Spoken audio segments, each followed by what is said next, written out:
Well, hello, everyone, and welcome again to the podcast. And I'm so thrilled to have back with me on the podcast my good friend Avivit Fisher. Welcome, Avivit. Glad you're here.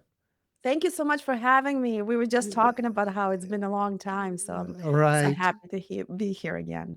Yes. And so, for folks that might not know you, Avivit, tell folks a little more about yourself and how you got into this space of working with therapists around marketing. Yeah, I mean, I've told this story quite a few times, but I love telling it. I'll repeat it. I started working with therapists in about 2017. And like everybody else who ends up in the mental health space, almost everybody that I meet, I ended up there because of personal reasons. In 2015, the apartment building where I lived with my family burned down. And subsequently, I was looking for help to process it and to cope with it, but I didn't really understand what I needed. So when I started looking for how to get over a house fire emotionally, I couldn't really find anything online. And then I saw the gap between, how therapists presented themselves then, it was 2015, 16, and what people were actually looking for. And I saw an opportunity to close this gap and kind of help both the therapist attract more clients and also help people find the right therapist for them.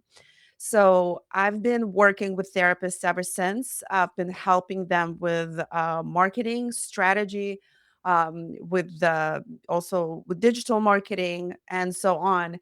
And since then, my own business right strategy has evolved more into business growth, helping therapists either transition from insurance to private pay, launching a private pay practice, and also scaling their private pay practice. And this is basically my sweet spot. I help them kind of differentiate themselves and stand out among other therapists, position themselves within the market with a very strong brand message, and put together a marketing system that they can own, that can attract the type of clients that they enjoy working with, that they're a good fit, and most importantly, those who can pay their fees. So that's a little bit Right. about me.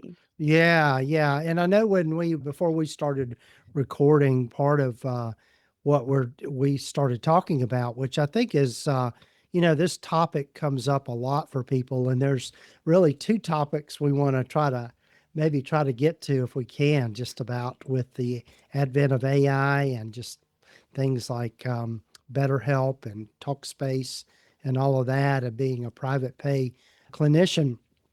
But one of the things that I always tell people when I do consulting with them, and they're trying to make this decision Mhm. between going kind of insurance based or going private pay, or even having a kind of a hybrid model, which I think is a good sweet spot for a lot of people, is you really have to make the decision about where you want to put your energy Mhm. with all of this, because and you're the expert in this, in that for a private pay clinician, you're going to have to devote a lot of time and a lot of energy into marketing your practice in a way that helps you stand out and Mhm. also reaches your ideal client, versus an insurance based practice where you don't really have to do a lot of marketing, but the downside is that there's a lot of work that has to go into credentialing and finding the right insurance companies to get on their panels with, and then be willing to have them dictate to you what you get paid. And so that's the Right. downside. And then filing claims and following up. So I guess maybe the question is in your working with people that want to go private pay, what's the approach they really need to think about and the mindset they need to have around that? So that's a very good question. And especially it becomes a little bit tricky when it's a hybrid model. So, from operationally, right, from the point of view of insurance based practice, those practices, they can go wide. They don't even necessarily need to have a very strong niche, because they accept insurance, so their whole approach is focusing on volume. So the more people you get to your practice, the more leads you get to your practice, the higher probability that your caseload is going to grow. With private pay, that's a little bit of a different mindset. And that's something that a lot of people don't really recognize right away. The mindset is, you need to filter down the people. So the volume is not the approach, it's the targeted quality leads that you can generate. That's the approach. Because the motivation for insurance clients is to find a provider within the insurance, right? So they need to find somebody who takes their insurance, and so that's the main motivator. The motivator for private pay clients, those are the ones who are looking for the best fit. So they're looking for the best therapist for them. So all your marketing and messaging needs to signal that you are the best therapist for a particular group of people, for a particular audience. And this is when niching comes into play and so on. Hmm. Particularly when we have Headway, when we have Alma, those are the platforms that can you really bring a lot of people to you. They can just send you leads. So the broader you are in terms of your expertise and experience, actually, I think that's better.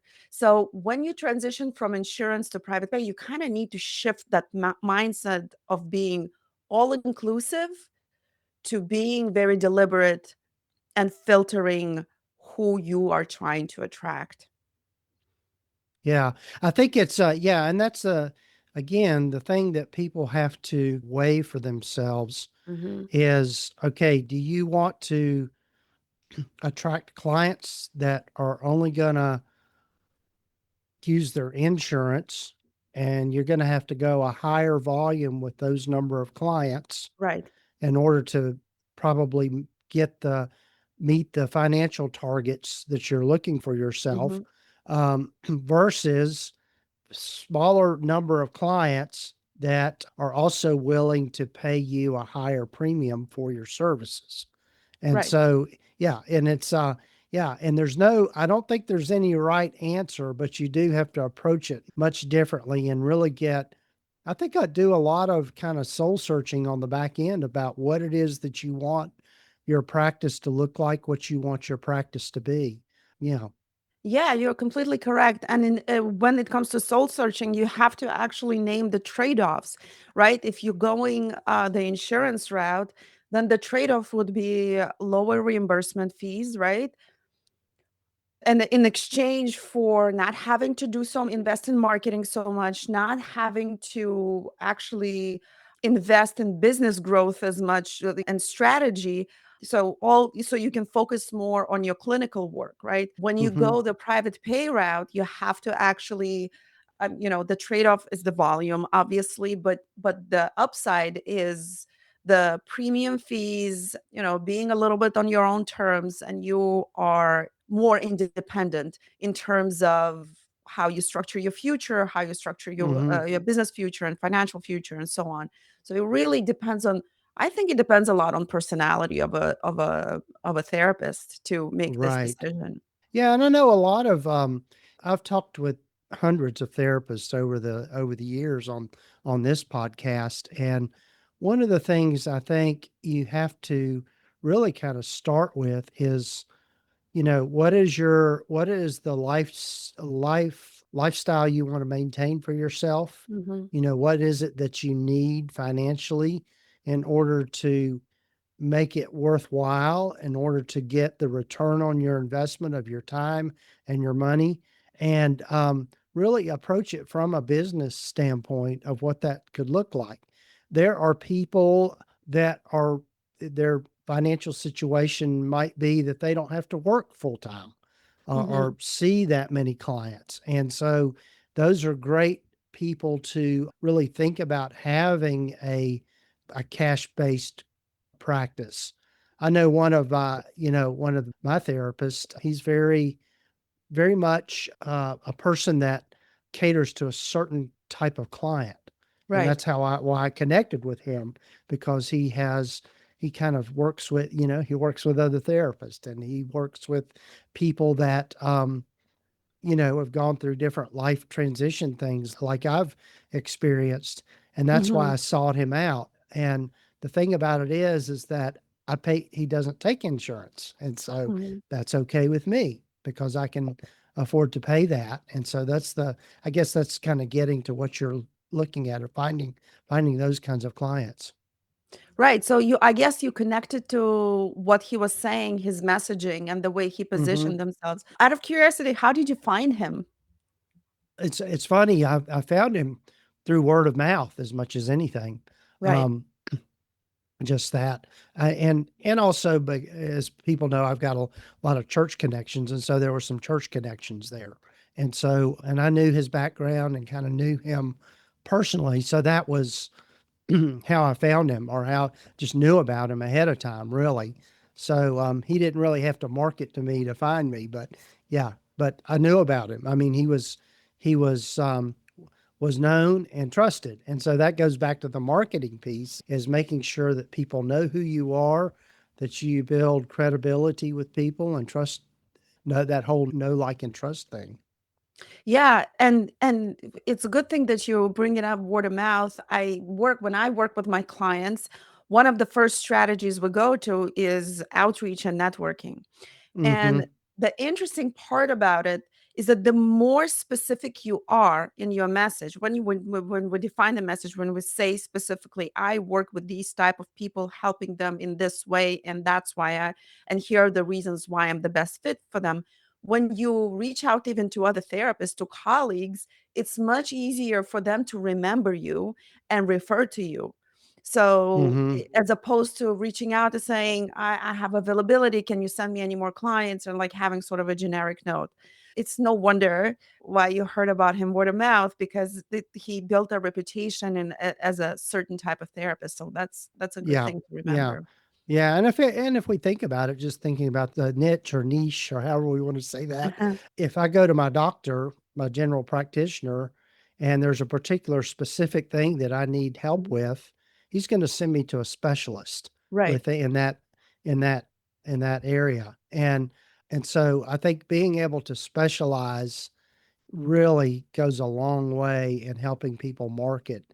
And you're also, as a therapist, going to be much happier, because you're working with your ideal client in that way. Yeah, you are, and there's many reasons to feel happier. Hmm. There are ways you work with people that you really truly enjoy and find meaningful meaning and satisfaction in working with them professionally. You also, once you build your caseload and reputation, you also can be less burned out as a result, because your caseload doesn't have to be so full like an insurance therapist, and you can plan financially better, I think. So there's a Hmm. lot of upside definitely to being a private pay. Sure. One of the things, a question that gets asked, and we talked about this a little bit before we started recording, and I'm hearing this question a lot just to people that send me questions, or, just respond on Instagram or whatever. How there's a lot of anxiety that people have in private practice about using platforms like BetterHelp, Mhm. Talkspace. I would categorize them as tech companies that have gotten into the mental health space. Right. And a lot of people are saying, well, it's going to get me clients. Do I drink the Kool-Aid and do that? But also they think, well, I worry about competing with those platforms, and that I'm not going to be able to get clients because those platforms are there, or they're stealing my clients, or however they want to phrase that. What have you learned about that, or how do you kind of think about that? So I have observed a lot what's been happening in the market for the past couple of years. And not only tech companies, but also AI changed a lot of things. Yes. So I know some therapists lose sessions to people because they had a great chat with a chat GPT about how they're Hmm. feeling. And the thing that I came out with is Private pay practices cannot compete with those companies, and they should not compete with these companies. They're in a completely different category. So those companies, the whole point of those companies is creating access to therapy for people at an affordable rate, right? So they're offering affordability and access, right? A private pay practice cannot compete on access and affordability. It's just they will lose. So they need to compete on quality and personalization. And I coin it being human on purpose kind of Mm-hmm. things. You have to think about it. I don't compete with them. I can't win because they have different budgets. They have a monopoly in many ways. But the way I can position myself as a premium level of care and have a very strong message there, this will attract clients that will not go to Talkspace, that would not go and look for a therapist through Headway. They want somebody who they can connect with. They want somebody who makes them feel like they're getting the best of the best. And this is how Mm-hmm. you need to think about it. It's premium level of care. It's different. It's and Mm-hmm. and and Mm-hmm. that's the mindset that you have to adopt right now, in my opinion. Right. Yeah. So yeah, and I agree with you totally. Is that the other thing too? Is that what, at least what I'm seeing in my practice, because we offer both telehealth and we Mhm. also have in person. Far and away, more and more people are wanting to come in person Yeah. because they recognize being on a screen, you lose something. And I think, again, that's a very specific kind of client, as opposed to maybe a client that's busy and doesn't want to drive to the office, that kind of thing. And so that's a different category of client. And so, yeah. I completely agree with you. And funny, I mean, it's not related. I have a friend who just opened a yoga studio, and she's seeing that people are really enjoying the connection, the human connection, the coming, the Hmm. personal care. And obviously, yoga studio is a different experience, but I'm seeing that also when I observe my own behavior. I'd rather go to a doctor's office than seeing a doctor on screen. I had to see a doctor on screen. Yes, it's convenient, but Hmm. I don't feel like I'm being checked properly Right, almost. right. Yeah. Exactly. Exactly. Yeah. And so I think that's a big selling point, so to speak, for having a cash pay practice. The other thing too, just as a side, is that cash pay practices, as far as operationally, are much easier to run than an insurance based practice. And I just know that from my own experience because my practice uses kind of a hybrid model. And Mhm. that was a big decision I made, whether to accept insurance or not, or do a hybrid model. And I think you can do both profitably, but you have to have a different mindset about it. Yeah, that's right. And I'll tell you more. I keep hearing, I don't know if you hear that, but I hear like, oh, people can't afford therapy right now. Why would the people pay for therapy out of pocket? There's this fear among therapists that people would not pay out of pocket. And to that, I just I just observed other industries, and I'm looking around and I'm seeing that, for example, there are more and more medical spas popping up. None of them take Hmm. insurance. All of them are cash pay. That's only an indicator that people pay for what matters to them. People pay Hmm. for things that they feel that they, get can get value from, and they can significantly improve their lives. It's a sim For somebody, it's skincare, for other people, it's mental health, but the challenge becomes for therapists is to communicate how to the audience that they're trying to attract, how what value you can bring to somebody by working with them. Hmm. And I think that once people recognize it and know it, they will, yeah, they pay the fee. Right, right. Yeah. So, Avivit, I know we have to be mindful of our time, but tell folks that are interested in working with you the Mhm. ways to go about the different ways in which you help people.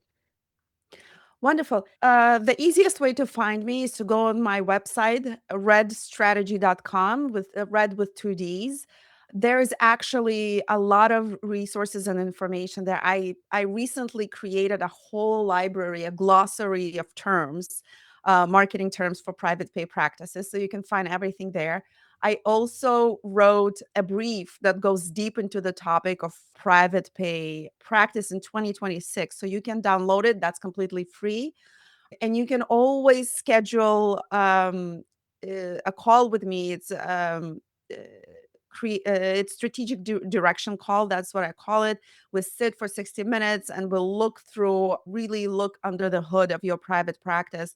So that's the easiest way to find me, to work with me, and to really look through all the resources that I created in the last 10 years of working with therapists. I have a lot of Right. insight, and I really understand what the, what therapists and private pay specifically need.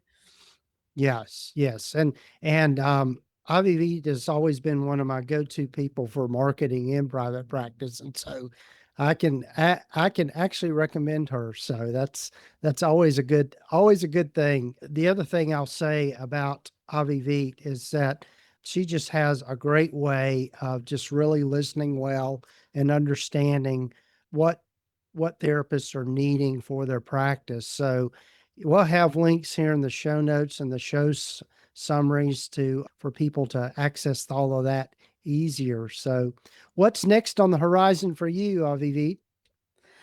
I want to champion the private pay therapy practice Hmm. model. Hmm. I believe in it very strongly. I believe in being human on purpose, even Hmm. though I do work with AI and I also understand the AI tools, but I do think that therapists will become much more valuable in the future. And I want to be there for you. Yeah. That's Thank you awesome. so much for Yeah. again having me over. It's always such a pleasure talking to you. I feel like Yeah.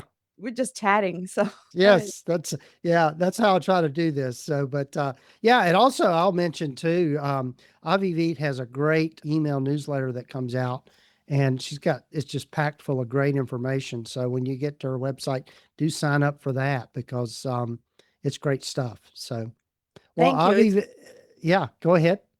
Thank you. It's called Therapy Business Brief.